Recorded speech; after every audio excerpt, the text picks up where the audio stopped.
గ్రంథం 10వ అధ్యాయం 28వ వచనం. 28వ వచనం అంటే 24 నుంచి కలిసినట్లు ఉన్నాయి. మనము 28వ వచనం అనగా చదువుదాం.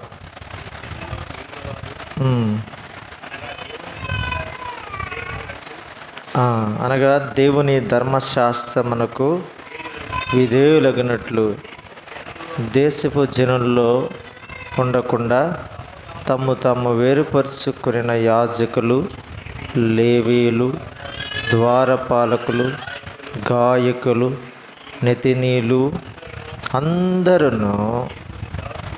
దేవుని దాసుడైన మోషే ద్వారా నియమింపబడిన దేవుని ధర్మశాస్త్రం అనుసరించి నడుచుకొనుచు మన ప్రభు అయిన యెహోవా నిబంధనలను కట్టడలను ఆచరించుదుమని శపథము పూని ప్రమాణము చేయుటకు కూడిరి. చదువుకున్న లేఖన భాగం ప్రభు మన వినికిడిలో ఆశీర్వదించినట్లుగా చిన్న ప్రార్థన నేను కూడా చేస్తాను. ప్రభువా, మీకు స్తోత్రములు. చదువుకున్న లేఖన భాగం మా అందరికి అర్థమవులాగున మీరు వివరించమని, బలహీనుడైన మీ దాసుని బలపరచమని యేసుక్రీస్తు నామమున ప్రార్థిస్తున్నాము తండ్రి, ఆమేన్.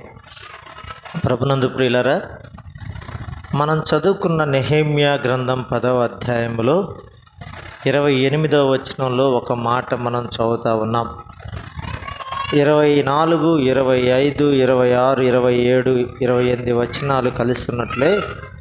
అయితే జనుల్లో మిగిలిన వారు అనగా దేవుని ధర్మశాస్త్రమునకు విధేయులనగట్లు దేశపు జనుల్లో ఉండకుండా అని మనం ప్రారంభించి 28వ వచనం చివరి భాగంలో ఏమంటా ఉన్నాడంటే, దేవుని దాసుడైన మోషే ద్వారా నియమింపబడిన దేవుని ధర్మశాస్త్రం అనుసరించి నడుచుకొనుచు మన ప్రభు అయిన యెహోవా నిబంధనలను కట్టడలను ఆచరించుటకు శపథము పూని ప్రమాణము చేయుటకు కూడిరి అన్నాడు.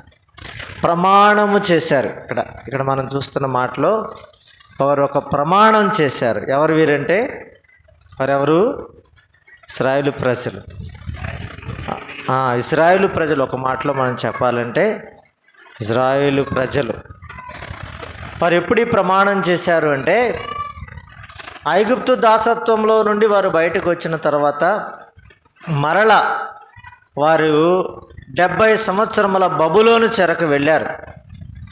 70 సంవత్సరముల బబులోను చెర నుండి వచ్చిన తర్వాత అక్కడ మనం నెహెమ్యా గ్రంథంలో మనం చదువుతూ ఉంటాం. ప్రాకారాలు కూలిపోయాయి, కాల్చివేయబడ్డాయి, గుమ్మాలన్నీ ఇవన్నీ పునర్నిర్మింపబడతా ఉన్న ఈ తర్వాత వారు చేసిన ప్రమాణం ఇది అనే మాట మనం చూస్తూ ఉన్నాం. నెహెమ్యా గ్రంథంలో వారు చేసిన ప్రమాణం ఇక్కడ మనం చదివిన 28వ వచనంలో ఒక ప్రమాణం కనబడతా ఉంది. ఇక్కడ మనం చెప్పుకోవాలంటే ప్రభువుతో దేవుని ప్రజలు చేసిన ప్రమాణం ఏమిటంటే, మొదటి ప్రమాణం ఇక్కడ 3 మాటలు నేను జ్ఞాపకం చేయాలనుకుంటా ఉన్నా ఈ 10వ అధ్యాయంలో. మొదటిది ఇక్కడ ఏం చెప్తా ఉందంటే, వారు మోషే యొక్క ధర్మశాస్త్రమును కట్టడలను అనుసరించి నడుచుకుందామని వారు ప్రమాణం చేశారు కదా. దేవుని లేఖనం మనం గమనిస్తూ ఉన్నప్పుడు పాత నిబంధనలో మోషే ధర్మశాస్త్రం మనం 10 పలకల కలిగినటువంటి ఆజ్ఞలు అని అనుకుంటాం. వాస్తవమే. అయితే ఆ 10 ఆజ్ఞలలో మిగతా ఆజ్ఞలన్నీ ఇమిడి ఉన్నాయి అనే విషయాన్ని చెప్తూ వారికి ఒక 613 ఆజ్ఞలను, ధర్మశాస్త్ర సంబంధమైన ఆజ్ఞలు ఇచ్చాడు. అవి వారి యొక్క నైతిక విలువలు, ఎలా మనిషి జీవించాలో, దేవుని ప్రజలైన వారు ఎలా నడుచుకోవాలో, ఎలా జీవించాలో అది తెలియజేసేటువంటి ఆజ్ఞలుగా మనం చూడగలుగుతూ ఉన్నాం. క్రొత్త నిబంధన కోణంలో కూడా మనం ఆలోచన చేస్తూ ఉన్నప్పుడు దేవుని గ్రంథమైన పరిశుద్ధ గ్రంథం మన నడవడిక ఎలా ఉండాలి, మనం ఎలా నడుచుకోవాలి, మన నైతిక విలువలు, ఇతరులతో మనం ఎలా మెలగాలి, సంఘంలో ఎలా మెలగాలి, ఇవన్నిటినీ మనకు తెలియజేసేటువంటి పుస్తకం బైబిల్ గ్రంథం. ఇది కొత్త నిబంధనలో ప్రభు అయిన దేవుడు తన భక్తుల ద్వారా వ్రాయించి ఇచ్చాడు. అలాగే పాత నిబంధన గ్రంథంలో దైవికమైన, నైతికమైన విలువలతో కూడిన ధర్మశాస్త్రాన్ని వారు మేము పాటిస్తాం, మేము అనుసరిస్తామని ఒక ప్రమాణాన్ని చేసుకున్నారు అనే మాట మనం ఇక్కడ చూస్తూ ఉన్నాం. పాత నిబంధనలోని ఈ మాటలు మనం ఆలోచన చేస్తూ ఉన్నప్పుడు మనం గతంలో ఒకసారి జ్ఞాపకం చేసుకున్నాం. యెహోషువ దగ్గరకు వచ్చినప్పుడు అది పూర్ణ మనసుతో వారు యెహోవా కట్టడలను అనుసరించిరి అనే మాటను మనం చూస్తూ వచ్చాం. దేవుని కట్టడలను అనుసరించడం అనేది పాత నిబంధనలో చాలామంది ఆయన కట్టడలను అనుసరించి నడిచినట్లుగా మనం చూడగలుగుతూ వచ్చాం. మరికొందరు దేవుని కట్టడలను అనుసరించక వారు దేవుని కట్టలను అనుసరించకనే వారు నష్టపోయినట్లుగా కూడా మనం చూడగలుగుతూ ఉన్నాం.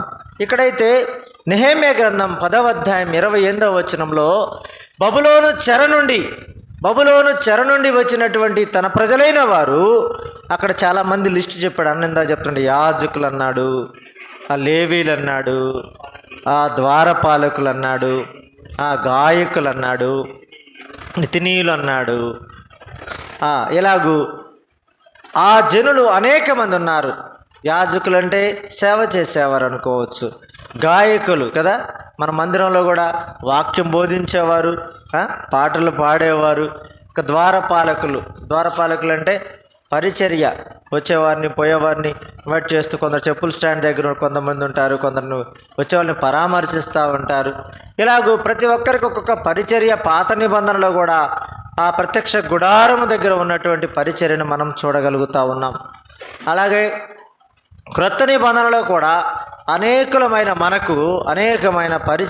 పరిచారము మనకు సంఘంలో ఉంచబడింది అనే విషయాన్ని మనం గమనిస్తూ ఉన్నప్పుడు, ఇక్కడ పాత నిబంధనలో వారు చెప్తున్న మాట, ఇశ్రాయేలు ప్రజలు ఏం చేస్తూ ఉన్నారంటే వారు దేవుని కట్టడలను, మోషే నియమించిన ధర్మశాస్త్రం అంతట్లోని దేవుని కట్టడలను వారు అనుసరిస్తాం అని ఒక ప్రమాణం చేశారు అనే మాట చూస్తూ ఉన్నాం. మనం కూడా దేవుని నమ్మిన తర్వాత మన జీవితాలలో మనం కూడా చాలాసార్లు దేవుని వాక్యాన్ని అనుసరించి నడుస్తాం అనే మాట చూస్తూ ఉన్నాం కదా.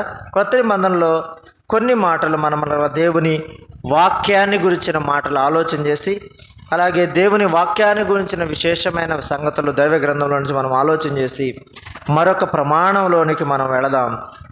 చూడండి, యాకోబు పత్రికలో 1వ అధ్యాయం 22వ వచనం చూద్దామా. 1వ అధ్యాయం 22వ వచనం 22. తండ్రి అయిన దేవుని ఎదుట పవిత్రమును భక్తి ఏదనగా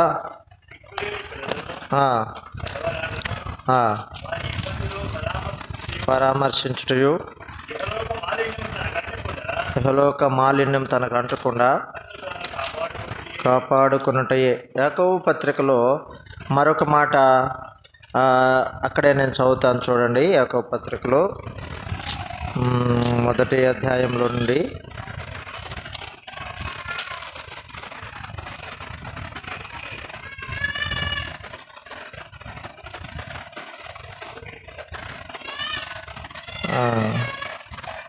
అవును 22.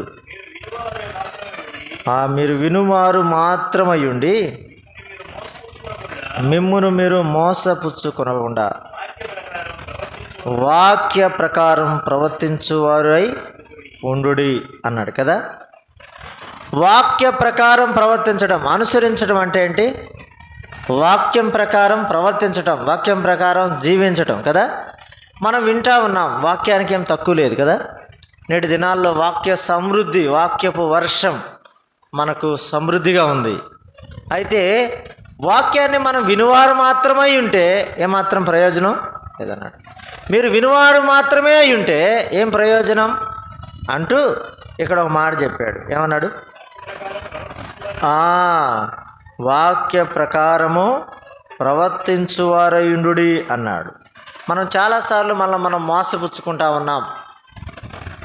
వాక్యం వింటున్నాం అని వాక్య ప్రకారం జీవించకుండా మనం మోసపుచ్చుకుంటా ఉన్నాం.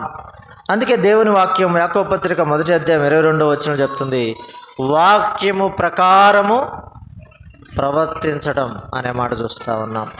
వాక్యమును వారు అనుసరించారు అనే మాట మనం చూస్తే, వారి కట్టడలను అనుసరిస్తామని ఒక ప్రమాణం చేశారంటే, మనము దేవుని వాక్యాన్ని అనుసరిస్తామని ఒక ప్రమాణం చేశామంటే అలాగూ జీవించాలి అన్నాడు.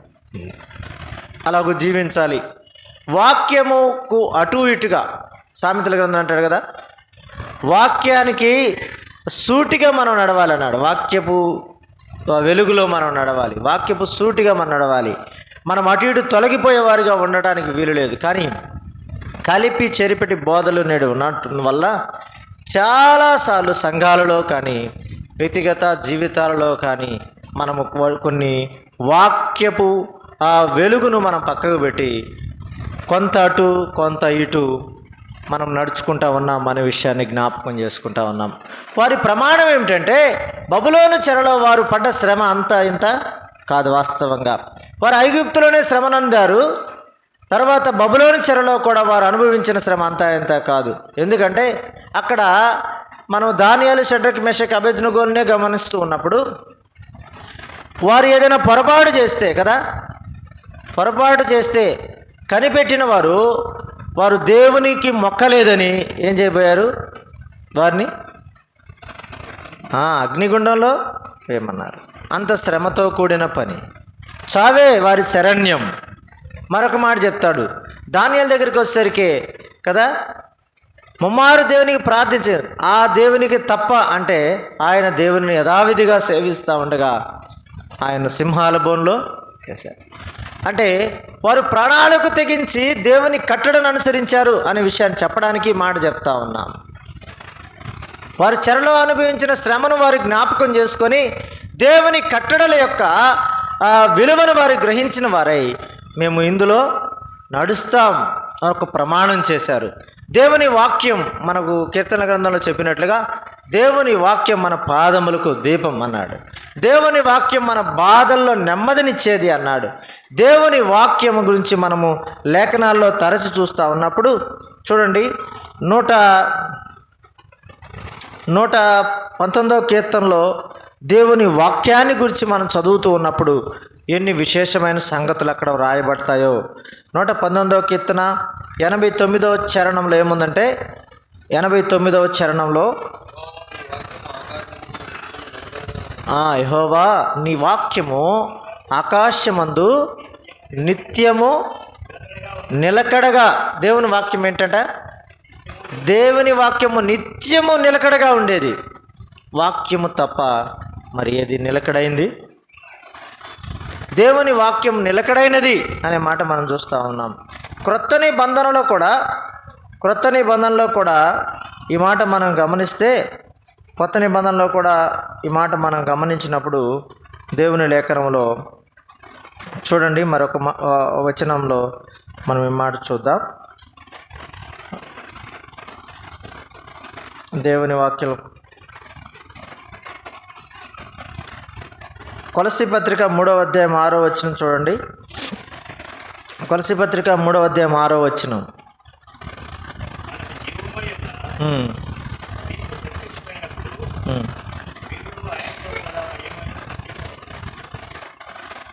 అన్న 3వ అధ్యాయం 6వ వచనం కొలస్సీ పత్రిక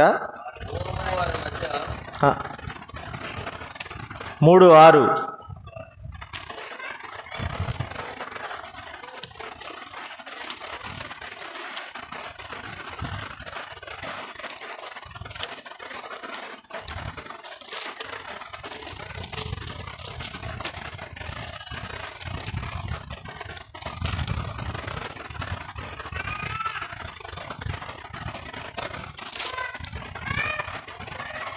ఆ 3:16లో 16 అన్న, సంగీతంతోనూ కీర్తనతోనూ ఆత్మ సంబంధమైన పద్యములతోనూ ఒకరినొకడు బోధించుచు బుద్ధి చెప్పుచు కృపాసహితంగా మీ హృదయంలో దేవుని గురించి గానము చేయొచ్చు సమస్త జ్ఞానముతో క్రీస్తు వాక్యం, ఇక్కడ ఈ మాట గుర్తుపెట్టుకోండి, క్రీస్తు వాక్యము మీలో సమృద్ధిగా నివసింపనీయుడి. క్రీస్తు వాక్యము ఎందుకు మన హృదయాల్లో సమృద్ధిగా నివసింపనీయుడి అన్నాడంటే, అది ఇందాక మనం చదివిన మాటకు అనుగుణంగా ఏమన్నాడు అక్కడ, అది ఆకాశమందు నిత్యము నిలకడగా ఉన్న వాక్యము. అది మన హృదయంలో నివసింపవలసిన వాక్యం. వాక్యము హృదయంలో నివసిస్తే వాక్యానుసారంగా మనం జీవిస్తాం, వాక్యానుసారంగా నడుస్తాం అనే మాటలు మనం చూస్తూ ఉన్నాం. ఇదే మాటను కొత్త నిబంధనలో ప్రకటన గ్రంథంలో మనం చూస్తాం. ఇవి ప్రవచన వాక్యములు వినువాడును గైకొనువాడును ధన్యుడు అనే మాట, చదువువాడు అనే మాట కూడా అక్కడ ధన్యుడు అనే మాట చూస్తాం. 22వ అధ్యాయం ప్రకటన గ్రంథంలో 7వ వచనంలో కూడా, ప్రకటన గ్రంథం 22వ అధ్యాయం 7వ వచనంలో కూడా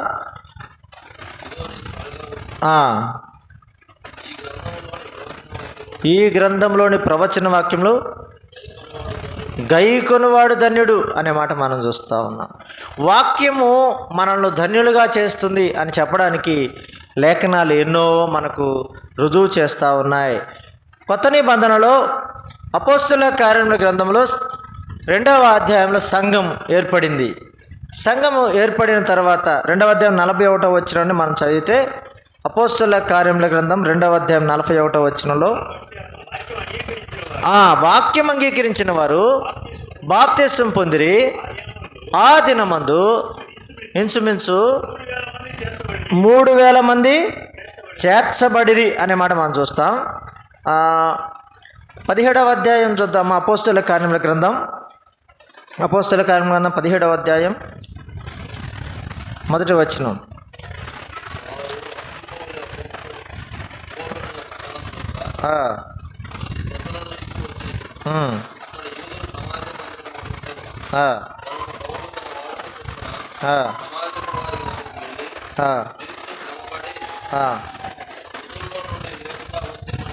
అవశ్యమనియు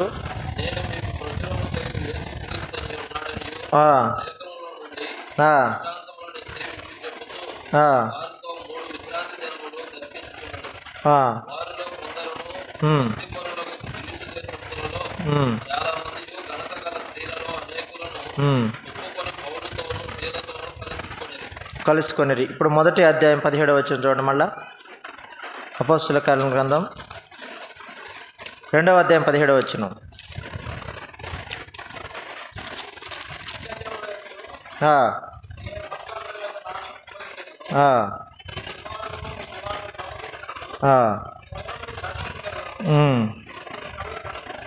వాళ్ళకు అందరూ ఆ మాట మనం చూస్తూ వస్తాం.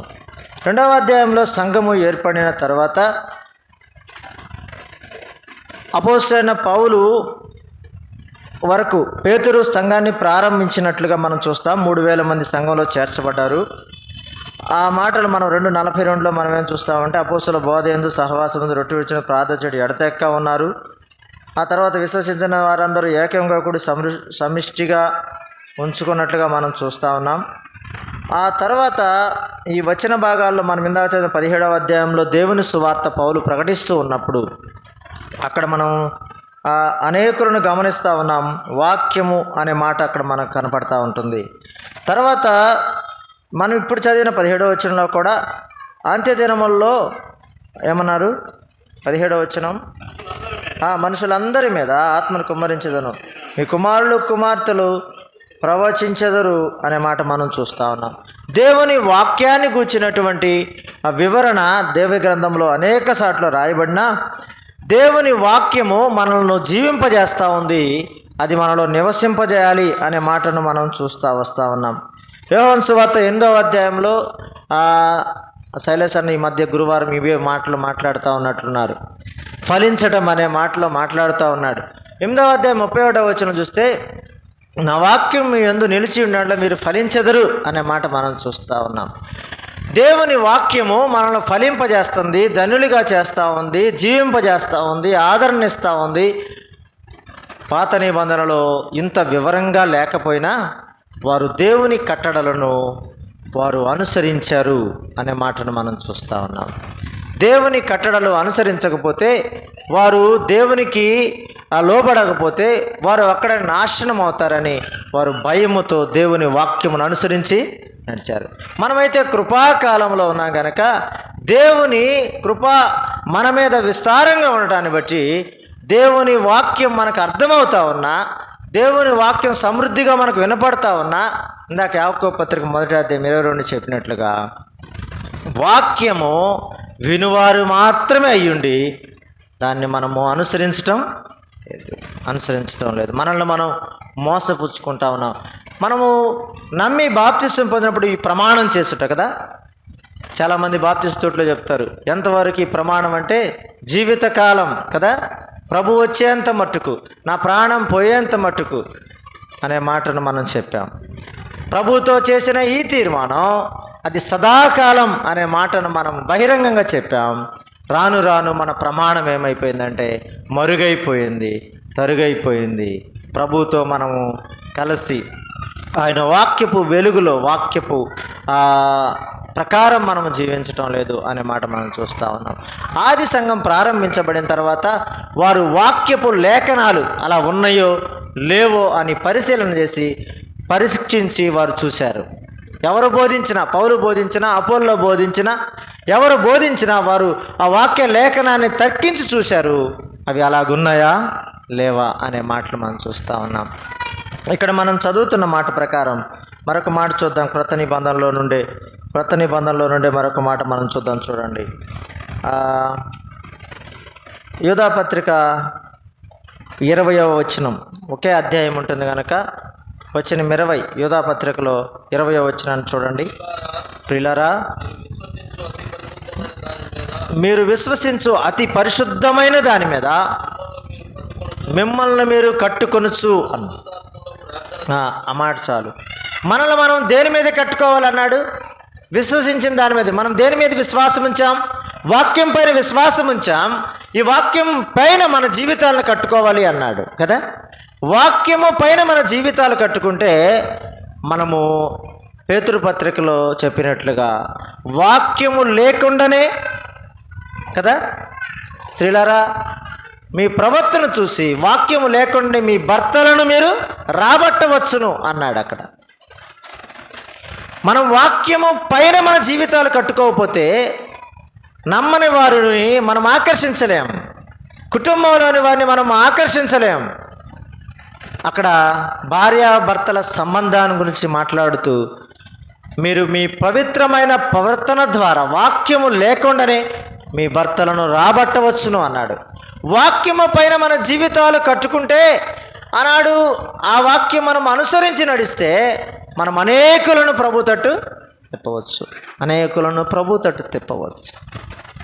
వాక్యము చెప్పకనే అనేకులను ప్రభు తట్టు తిప్పవచ్చు అనే విషయాన్ని జ్ఞాపకం చేస్తూ ఉన్నాం. మరొక మాట మనం చూద్దాం. చూడండి, వారు ఎందుకు దేవుని కట్టడలను అనుసరించి నడుస్తామని ప్రమాణం చేశారంటే వాక్యం విలువ తెలిసి దేవుని కట్టడల విలువ తెలిసి, నైతిక విలువలు, ఆధ్యాత్మికమైన విలువలు, దేవుని ధర్మశాస్త్ర గ్రంథంలో ఉన్న విలువలను వారు తెలుసుకొని అనుసరించి నడుస్తామని చెప్పారు.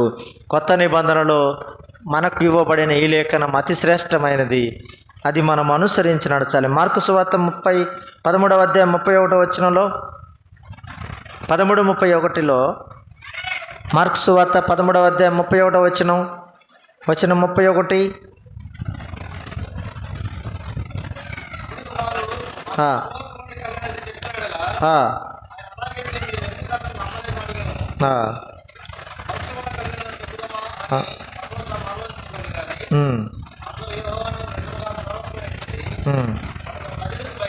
ప్రజలకు భయపడి 31 ఆకాశమును భూమియు గతించును కానీ నా మాటలు గతించవు.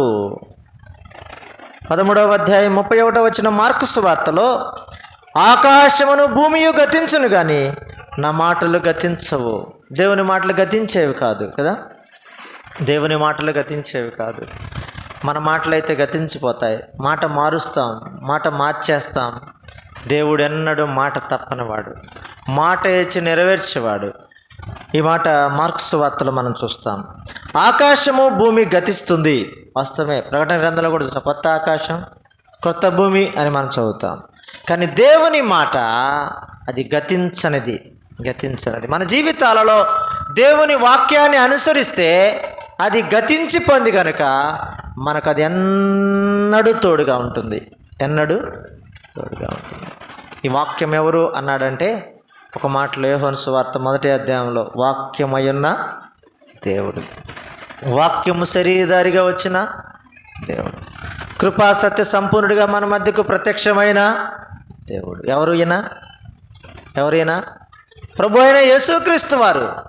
ఆయనను అనుసరించి నడవడం అనే మాటలు, ఆయన మీద మన జీవితాలు కట్టుకోవడం అనే మాటలు, ఆయన మనలో నివసింపడం కొలసీ పత్రిక 3:22 ప్రకారం ఈ వాక్యము మీలో సమృద్ధిగా నివసింపనీయుడి అనే మాటలు, వాక్యములో మీరు నివసిస్తే ఫలిస్తారనే మాటలు, ఇవన్నింటిలో కూడా ప్రభు ఇమిడి ఉన్నాడు. ప్రభుతో మనము నడవడానికి జ్ఞాపకం చేస్తామని. ఆనాడు ఇశ్రాయేలు ప్రజలు దేవుడు మోషే ద్వారా ఇచ్చిన ధర్మశాస్త్ర గ్రంథాన్ని వారు అనుసరించి నడుస్తామని ఒక గొప్ప ప్రమాణం చేశారు. ఎప్పుడంటే వారు చెర నుండి వచ్చిన తర్వాత.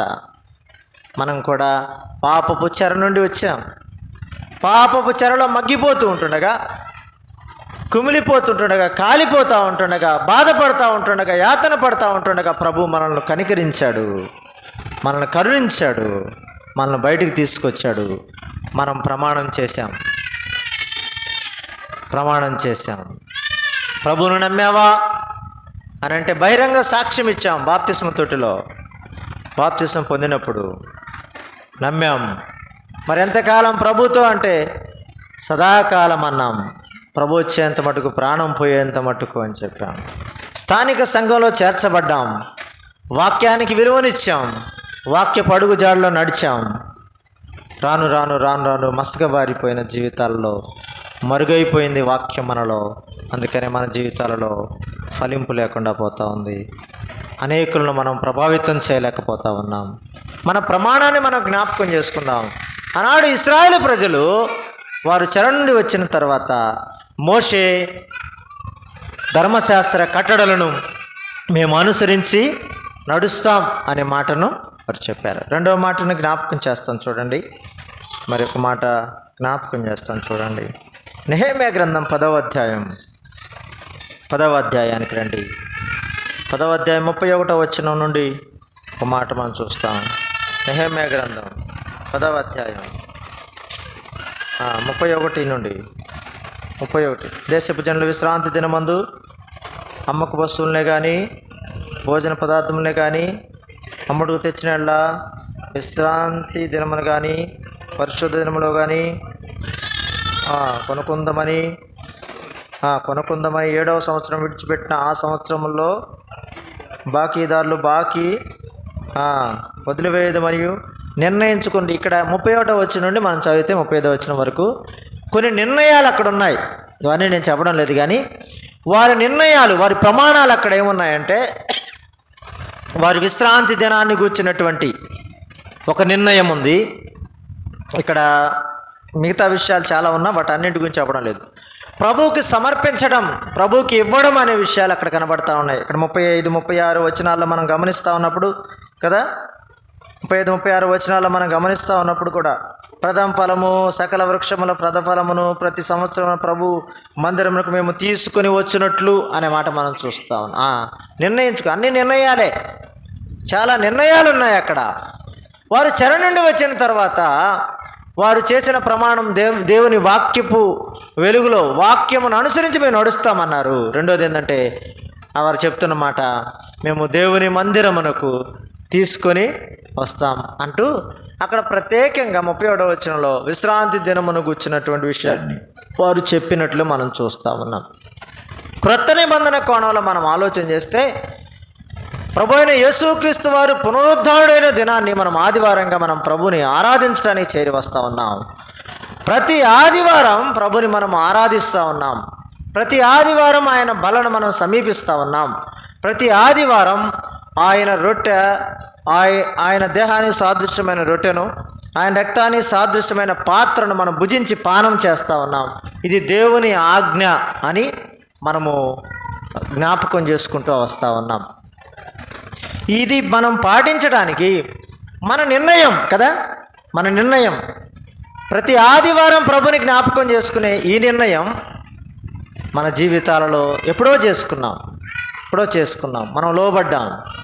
కానీ చాలా సందర్భాల్లో చాలాసార్లు మనము ఈ నియమాన్ని, ఈ ప్రమాణాన్ని మనము వదిలిపెట్టాం. కదా. ఈ ప్రమాణాన్ని మనం వదిలివేశాం, జార విడిచాం. చాలా చిన్న చిన్న విషయాలకు కూడా దేవుని మందిరాన్ని, దేవుని ఆరాధించే ఆదివారాన్ని మనం వెనక వేసాం. చిన్న చిన్న విషయాలకు, తలనొప్పికి, కాళ్ళ నొప్పులకి, కుటుంబంలో చిన్న సమస్యకి కదా ఎన్నోసార్లు దూరం అయిపోయాం. ప్రభు ప్రేమ విస్తారమైనది. ఆయన మన కొరకు ప్రాణం పెట్టాడు. కల్వరి శిలువలో ఆయన చూపించిన ప్రేమ మనుషులందరి ఎడల, భక్తిహీనుల ఎడల, శత్రువుల ఎడల, అసమాధానంగా ఉన్నవారి ఎడల ఆయన తన ప్రాణాన్ని పెట్టాడు, దారులుగా తన రక్తాన్ని కార్చాడు. ఇది జ్ఞప్తికి చేసుకునే ఈ పరిచర్యను మన ప్రమాణం మనం మరుగైపోయింది అనే విషయాన్ని జ్ఞాపకం చేస్తాం. వారు విశ్రాంతి దినమునకు వచ్చిన ప్రమాణాన్ని నిర్ణయించుకున్నారు. వారు ఏమీ చేయమంటారు కదా, కొనటం ఇవన్నీ ఏమి చేయం, మేము దేవుణ్ణి ఆరాధిస్తాం అంటా ఉన్నారు. ఈ మాటను జ్ఞాపకం చేస్తూ ఉన్నాం. మరొక మాట 35వ వచనంలో మనం చదివినట్లుగా ప్రభువుకి ఇవ్వడం గురించి వారు చెప్తా ఉన్నారు. మేము ప్రభువుకి ప్రథమ ఫలములు ఇస్తాం అని చెప్తా ఉన్నారు. దేవుని నమ్మినటువంటి ప్రజలు, చెర నుండి విడిపింపడిన ప్రజలు చేసుకున్న ఈ తీర్మానం, ఈ యొక్క నిర్ణయం, ఈ ప్రమాణంలో మనం కూడా చేసుకున్నాం కదా. దశమ భాగం ఇస్తాం, వర్ధిల్లిన కొలదిస్తాం, గుప్పిలి బియ్యం ఇస్తాం. అలా పాత నిబంధనలో ఉన్న విషయాల్లోని కొన్ని పట్టుకొని మనం చేస్తూ ఆచరిస్తూ వచ్చాం. అయితే ప్రభువుకి ఇవ్వడం అనే విషయాలను కొత్త నిబంధనలో చెప్పాడు. కొత్త నిబంధనలో ఒక మాట మనం చదువుదాం చూడండి.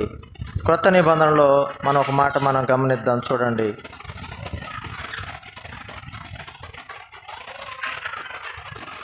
కొత్త నిబంధనలో అపోస్తలుల కార్యముల గ్రంథానికి రండి.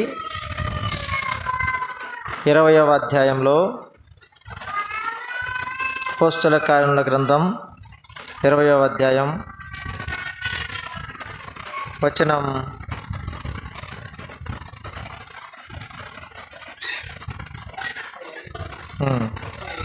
5 చదవనా?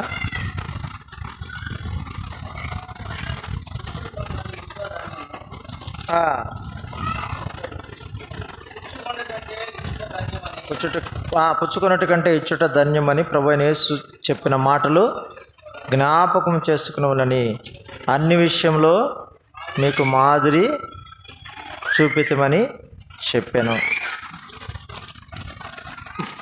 అనే మాట మనం చూస్తూ ఉన్నాం.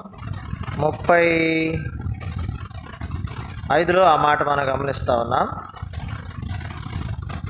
సరిపోతుందిలే ఆ మాట కూడా. దేవుని మాటలో మనం అక్కడ గమనించినప్పుడు పుచ్చుకున్నట్టు కంటే ఇచ్చుట ధన్యం అన్నాడు. మరోసారి ఏముందంటే ఇవ్వండి మీకు ఇవ్వబడతా ఉంది, అణిచి కుదిలించి ఇవ్వబడతా ఉంది అని ప్రభు చెబుతా ఉన్నాడు. దేవుని వాక్యం మన పాటలు కూడా పాడుతూ ఉంటాం. దేవునికి ఇవ్వడం ద్వారా ఆయన మనకు సమృద్ధిగా ఆకాశ వాక్యములు విప్పి ఇస్తాను అని చెప్తా ఉన్నాడు. మన ప్రమాణం పాత రోజుల్లో ఇందాక అన్న మందిరం జ్ఞాపకం చేస్తూ ఉన్నాడు కదా. అప్పుడు అందరూ ఆ చిన్న చిన్న డబ్బాల్లో గుప్పిలి బియ్యం తీసుకొచ్చాడు పెడతా ఉండేవాళ్ళు.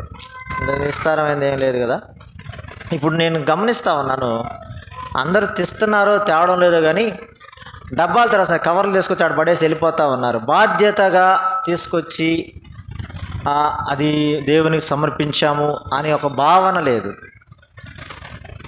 చాలా సందర్భాల్లో మనం గమనిస్తూ ఉన్నాం, దేవునికి మనం ఇవ్వవలసింది దేవునికి ఇవ్వాలి, దేవునికి ఇవ్వవలసింది తప్పకుండా దేవునికి ఇవ్వాలి.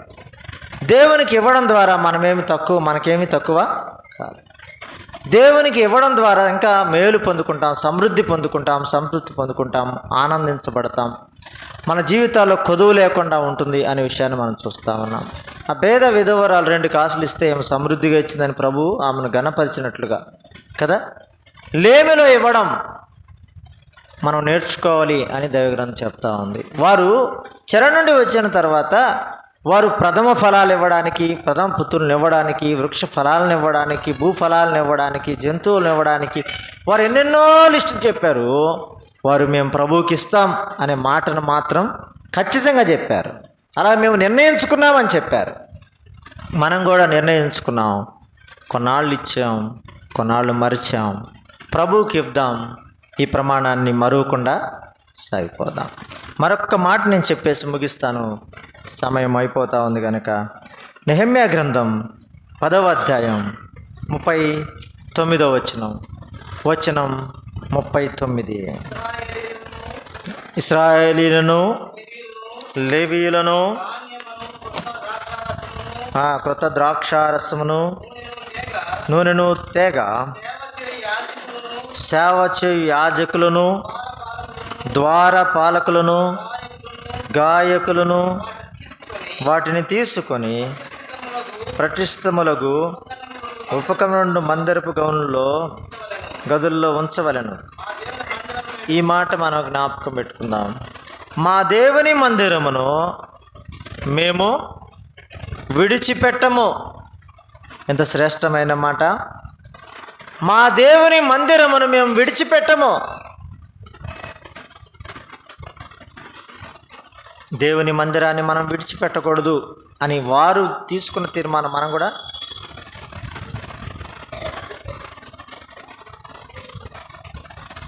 దేవుని మందిరాన్ని విడిచిపెట్టకూడదనే తీర్మానం చాలా శ్రేష్టమైనది. ఎందుకంటే దేవుని మందిరాన్ని గురించి కీర్తనకారుడు అంటాడు. దేవుని మందిరాన్ని గురించి కీర్తనకారుడు 65వ కీర్తన 4వ చరణం చూద్దామా? 65వ కీర్తన 4వ చరణం. కీర్తన గ్రంథం, నీ ఆవరణలో నివసించినట్లు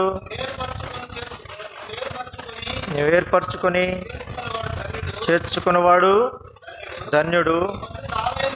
నీ పరిశుద్ధ ఆలయం చేత,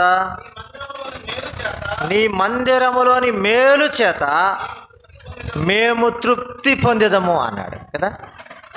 ఎందుకు వారు దేవుని మందిరాన్ని విడిచిపెట్టమంటా ఉన్నారు? దేవుని మందిరంలో ఏముంది? మేలుంది, తృప్తి ఉంది.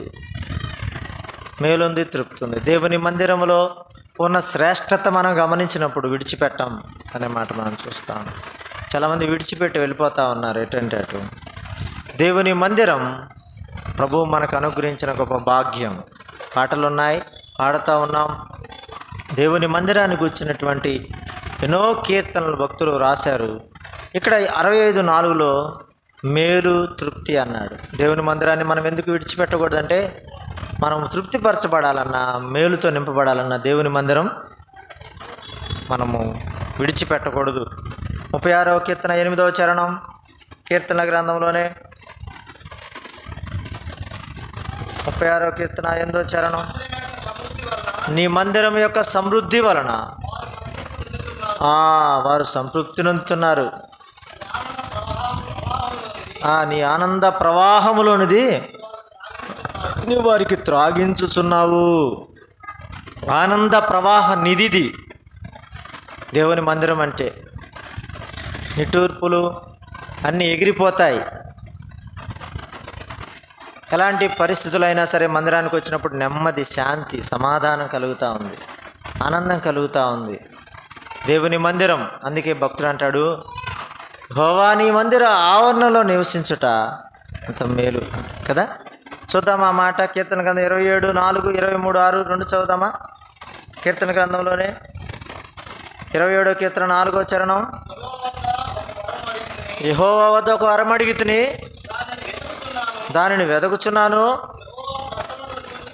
యెహోవా ప్రసన్నతను చూచుటకును, ఆయన ఆలయంలో ధ్యానించుటకును నా జీవిత కాలమంతయు నేను యెహోవా మందిరములో నివసింపగోరుచున్నాను. ఇది ఒక వరం అడిగాడంట. అసలు నేను యెహోవా మందిరంలో నివసించాలి అని ఒక వరం అడిగాడంట. మనం అయితే ఏం వరం అడుగుతామో కానీ ఆయన అడిగిన వరం ఎలాంటిదంటే, నేను యెహోవా మందిరంలో నివసించాలి. ఎందుకంటే యెహోవా మందిరంలో సమృద్ధి ఉంది, యెహోవా మందిరంలో సంతృప్తి ఉంది, యెహోవా మందిరంలో మేలుంది అనే మాటను చెప్తా ఉన్నాడు. 84వ కీర్తన 4వ చరణంలో, 84వ కీర్తన 4వ చరణం, కీర్తన గ్రంథం. నీ మందిరమునందు నివసించువారు ధన్యులు, వారు నిత్యము నిన్ను స్తుతించారు. నీ మందిరమునందు నివసించువారు ఎలాంటి వారట? ధన్యులు. ఎవరి మాట పలుకుతూ ఉంది? కొరహు కుమారులు. 10వ చరణంలో ఏమంటారు వాళ్ళు? నీ ఆవరణములో ఒక్క దినము గడుపుట 1000 దినముల కంటే శ్రేష్టం. మందిరం అన్నారా, ఆవరణం అన్నారా? ఆవరణం. ఆవరణం అంటే ఒకవేళ ఇది మందిరం అనుకుందాం, బయట ఉన్న స్థలం ఏమంటారు? దాన్ని ఆవరణం అంటారు. అక్కడున్నా చాలు అంటారు. ఎందుకంటే కొరహ కుమారులు ద్వారపాలకులుగా ఉన్నారు. వారు మరేం సిగ్గుపడలేదు. కొరహ కుమారులు ద్వారపాలకులుగా ఉన్న దేవుని మందిరాన్ని ప్రేమించిన వారు, దేవుని మందిరమును ఇష్టపడిన వారు, దేవుని ఆవరణములో ఒక్క దినము గడుపుట 1000 దినములంత శ్రేష్టం. వారంతా గొప్పగా ఎంచారు దాన్ని. ఆ మాట చెప్తా ఉన్నాడు. రెండవ చరణం కూడా 84:2 ఏముంది? యెహోవా మందిర ఆవరణంలో చూడవలనని నా ప్రాణము ఎంతో ఆశపడుచున్నది, అది సొమ్మసిలుచున్నది. జీవము గల దేవుని దర్శించుటకు నా హృదయమును నా శరీరమును ఆనందముతో కేకలు వేయుచున్నది. ఎప్పుడైనా కేకలేసాయా? మన హృదయాలు ఎప్పుడైనా కేకలేసాయా? దేవుని మందిరం చూడాలి చూడాలి చూడాలని కేకలేసాయా? దేవుని మందిరం వెళ్ళాలి వెళ్ళాలని కేకలు వేసాయా? ఎప్పుడైపోతుంది వెళ్ళిపోదామని అనుకుంటున్నారా? దేవుని మందిరాన్ని అలక్ష్యం చేయడానికి మాత్రం మనము ఇష్టపడకూడదు. దేవుని మందిరాన్ని ఇష్టపడదాం, దేవుని మందిరాన్ని ప్రేమిద్దాం, దేవుని మందిరంలో నివసిద్దాం, దేవుని మందిరంలో సంతృప్తిని ఆనందాన్ని మేలును పొందుకుందాం. అన్నాడు ఇశ్రాయేలు ప్రజలు, మేము దేవుని మందిరమును విడిచిపెట్టము అన్నారు. ఎందుకు వారు విడిచిపెట్టమన్నారంటే దేవుని మందిరంలో ఉన్న ఈ శ్రేష్టత వారు ఎరిగిన వారు గనక. ఈ శ్రేష్టత వారు ఎరిగిన వారు గనక. ఈ మాట నేను చెప్పి ముగిస్తాను. 122వ కీర్తన 1వ చరణం.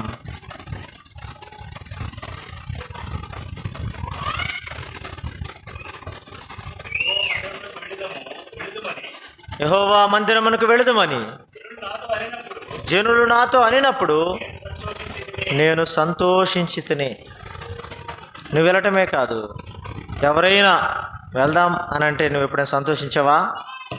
ఏం మందిరంలేమా, ఏం పోతాంలే, ఈ పూట వద్దులే అంటున్నామా? దేవుని మందిరం అతి శ్రేష్టమైంది. దేవుని మందిరంలో ఉన్న శ్రేష్టత వేరు. వారు 3 ప్రమాణాలు చేసినట్లుగా మనం చూస్తూ వచ్చాం. వాడు చెర నుండి వచ్చిన తర్వాత దేవుని కట్టడలను మేము అనుసరించి నడుస్తామన్నారు. రెండవది, విశ్రాంతి దినాన్ని గూర్చి అంటే ఆచరిస్తాం, సేవిస్తాం, ఆరాధిస్తాం అని ఒక తీర్మానం చేశారు. అక్కడే ఆ సేవించే క్రమములో మేము దేవునికి అర్పిస్తాం, ఆయనకి ఇస్తాం అని చెప్పారు. 3వ మాట చెప్పారు, మేము దేవుని మందిరమును విడిచిపెట్టాం. ఈ మాట గుర్తుపెట్టుకుందాం, మేము దేవుని మందిరమును విడిచిపెట్టాం. ప్రభువు మనల్ని రక్షించుకుంది. తిమోతి పత్రికలో మనం చెప్తాం కదా, దేవుని మందిరం అనగా జీవము గల దేవుని సంఘం. దేవుని మందిరం అంటే జీవము గల దేవుని సంఘం. సంఘం అంటే కట్టడాలు కాదు, కానీ ఆయన స్వరక్తంలో కడగబడిన ప్రజలు. ఆయన స్వరక్తం ఎలా చిందించాడు అంటే మనుషులందరి కొరకు ఆ ప్రభు అయిన యేసుక్రీస్తు వారు తన విలువైన రక్తధారలను కార్చాడు. ఆయన కొట్టబడ్డాడు, ఏడవబడ్డాడు, మేకులతో బంధించబడ్డాడు. ఆయన దేహం అంతా చీల్చబడింది. ఆయన దేహం నుండి రక్తం కారుతూ ఉంది. ఆయన రక్తధారల్లో మనల్ని కొన్నాడు. సంఘాన్ని ఆయన నిర్మించాడు. ఆయన సంఘములో మనము సాక్షులుగా జీవించాలి. మన ప్రమాణాలు స్థానిక సంఘంలో దేవుని వాక్యాన్ని అనుసరించి నడిచేటట్లుగా, దేవుని మందిరమును అనగా దేవుని ఆరాధించేటట్లుగా, దేవుని మందిరాన్ని విడవకుండా ఉండేటట్లుగా మన తీర్మానాలు ఉండాలని ప్రేమతో మీకు మనవి చేస్తూ ఉన్నాం. ఇందుకొరకే ప్రభు మన కొరకు మరణించి సమాధి చేయబడి తిరిగి 3వ దినం లేచి పునరుద్ధరణై మరలా తిరిగి రాబోతా ఉన్నాడు. ఆయన కొరకు మనం ఎదురు చూస్తూ ఈ ప్రమాణాలలో మనం కొనసాగుతూ ముందుకు సాగిపోదాం. ప్రభు ఈ మాటలు దీవించును గాక. అందరికీ ప్రేమపూర్వకమైన వందనాలు.